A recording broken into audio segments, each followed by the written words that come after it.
Election commission ने barrister Gauhar की बतौर चेयरमैन पीटीआई तकर्री मुस्तरद कर दी। बैरिस्टर गौहर की इलेक्शन कमीशन का नोटिस मिलने की तस्दीक। बोले, बड़ी बदकिस्मती है कि हमने 2 बार इंट्रा पार्टी इलेक्शन करवाए। इलेक्शन कमीशन ने दोनों बार हमारे इलेक्शन तस्लीम नहीं किए और बाकी पार्टी इसके माने गए। इतने अरसे बाद आज इलेक्शन कमीशन का नोटिस मिला है कि आपकी तकर्री तस्लीम नहीं करते।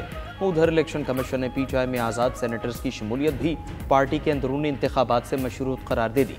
इलेक्शन कमीशन के एलामी के मुताबिक तहरीक इंसाफ के इंट्रा पार्टी इलेक्शन पर लाहौर हाई कोर्ट का स्टे ऑर्डर बरकरार है, जिसके बायस तहरीक इंसाफ में किसी नई तकर्री या शमूलियत को तस्लीम नहीं किया जा सकता।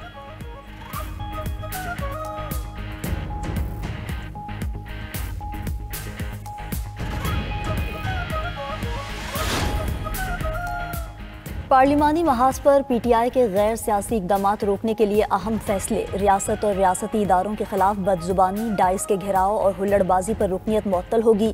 सजा याफ्ता मुजरिम बानी पीटीआई की तस्वीर ऐवान में लाने पर भी कार्रवाई होगी।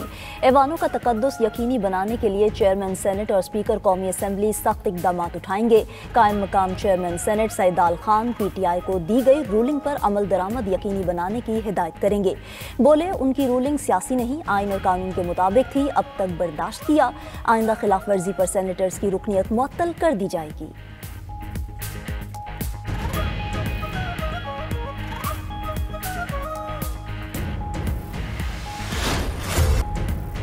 बानी पीटीआई ने हमेशा कहा, पाकिस्तान भी हमारा है, फौज भी हमारी है। कुछ लोग लड़वाना चाहते हैं, ऐसा बिल्कुल नहीं होगा।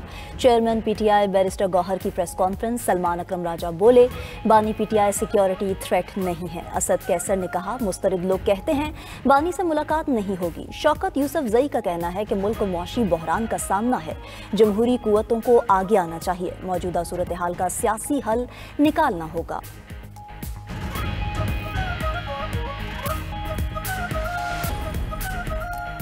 हौसलों और कुर्बानियों की दास्तानें उनको सुनाएं जो कहते हैं खान नहीं तो पाकिस्तान नहीं। ख्वाजा आसिफ का एक्स पर पैगाम लिखा, पाकिस्तान के लिए आग और खून का दरिया अबूर करना पड़ा था। लाखों शहीद हुए, लाखों अस्मतें लुटी। किस तरह खून की लकीर को अबूर करके पाक सरजमीन पर सजदे किए गए। आज दहशतगर्दी और भारत के खिलाफ जंग में हमारे शहीदों और गाजियों की जुबान पे एक ही नारा है, पाकिस्तान नहीं तो हम नहीं। मुआवने खसूसी इख्तियार वली खान का कहना है, पीटीआई खाई में गिर चुकी, अब पाकिस्तान और बानी पीटीआई में से किसी एक के इंतखाब का वक्त आ चुका है।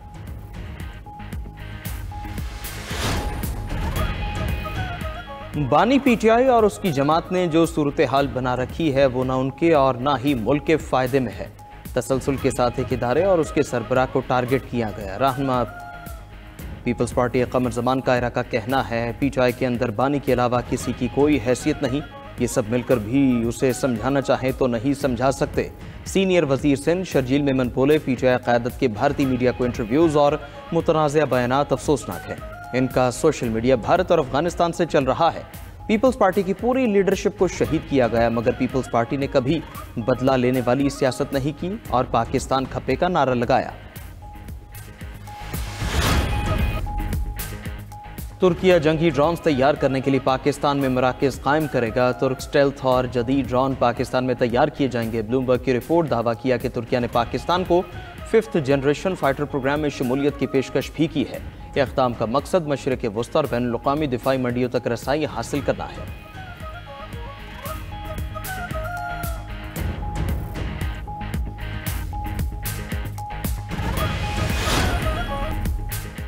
लाहौर में ट्रांसपोर्टर्स का आज से तमाम पब्लिक और गुड्स ट्रांसपोर्ट बंद करने का ऐलान। ट्रांसपोर्टर्स और ट्रैफिक पुलिस अफसरान के मुज़ाकरात नाकाम हो गए। मुशावरती इजलास में ट्रांसपोर्टर्स का लाहौर के दाखिली खारजी रास्ते बंद करने पर गौर। पहले मरहले में हुकूमती नुमाइंदों को चार्टर ऑफ डिमांड दिया जाएगा।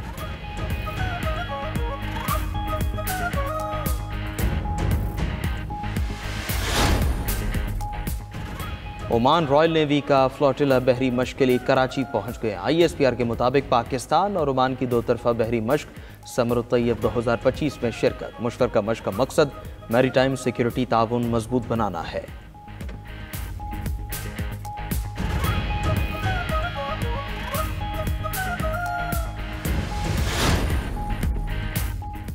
जंगबंदी माहदे के बावजूद गजा में इसराइली हमले जारी। वस्ती गजा के अल-मग़ाज़ी कैंप पर हमले में मुतादिद फ़लस्तीनी जख्मी। खान यूनिस में भी सेहूनी फोर्सेज ने हमले किए। कतरी वज़ीर आज़म का जंग बंदी के अगले मरहले के लिए मुआहदे पर अमल दरामद पर जोर। तुर्क वज़ीर ख़ारजा ने कहा, गजा में मुस्तहकम फोर्स के क़याम, मैंडेट और कवानीन पर बातचीत जारी है।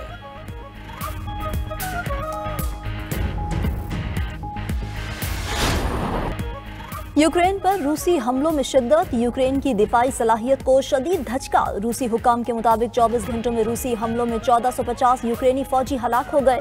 हाइपरसोनिक मिसाइलों से यूक्रेन की दिफाई सनत भी तबाह कर दी। तवील फासले के हथियारों ने तमाम अहदाफ को कामयाबी से निशाना बनाया।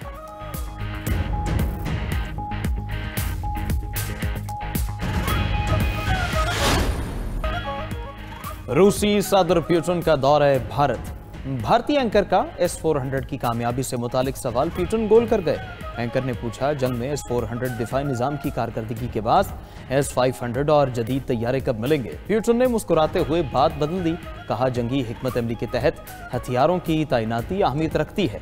उधर बैनुल-अक़वामी फौजदारी अदालत ने रूसी सदर पुतिन के वारंट गिरफ्तारी खत्म करने से इनकार कर दिया।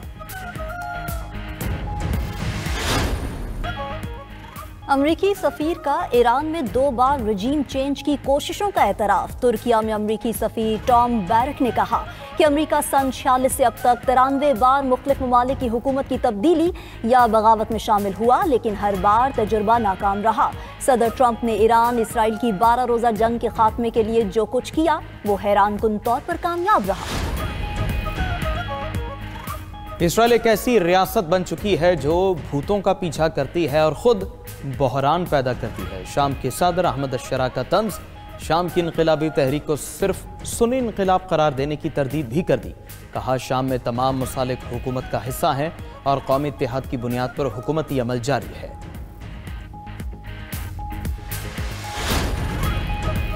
फ्रांस में ड्राइवर ने नशे की हालत में गाड़ी हजूम पर चढ़ा दी। 15 अफराद हलाक, मुतादिद जख्मी। खबर एजेंसी के मुताबिक वाक़या इलाके सेंट एन में क्रिसमस की तैयारियों के दौरान पेश आया। पुलिस ने 45 साला ड्राइवर को मौके पर ही गिरफ्तार कर लिया।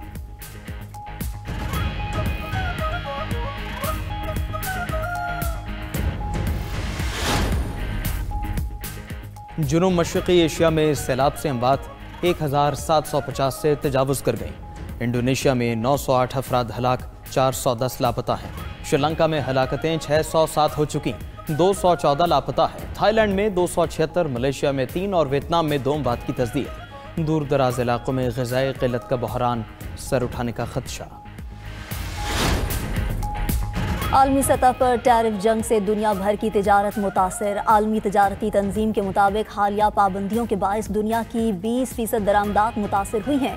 एक साल में टैरिफ और पाबंदियों से आलमी तिजारत की मालियत 4 गुना से बढ़ गई है।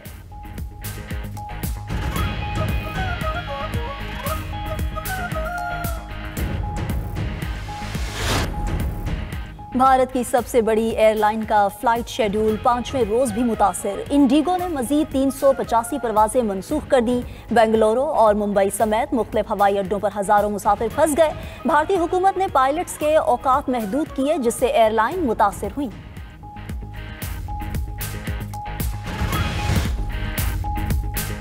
हवाई के क्लाउडिया आतिशफिशा ने एक बार फिर लावा उगलना शुरू कर दिया। अमरीकी जियोलॉजिकल सर्वे के मुताबिक आतिशफिशा के शिमाली हिस्से में सरगर्मी बढ़ गई। दरमियानी नौयत के ज़लज़ले भी महसूस किए गए। क्लाउडिया दुनिया के फ़ाल तरीन आतिशफिशा में से एक है।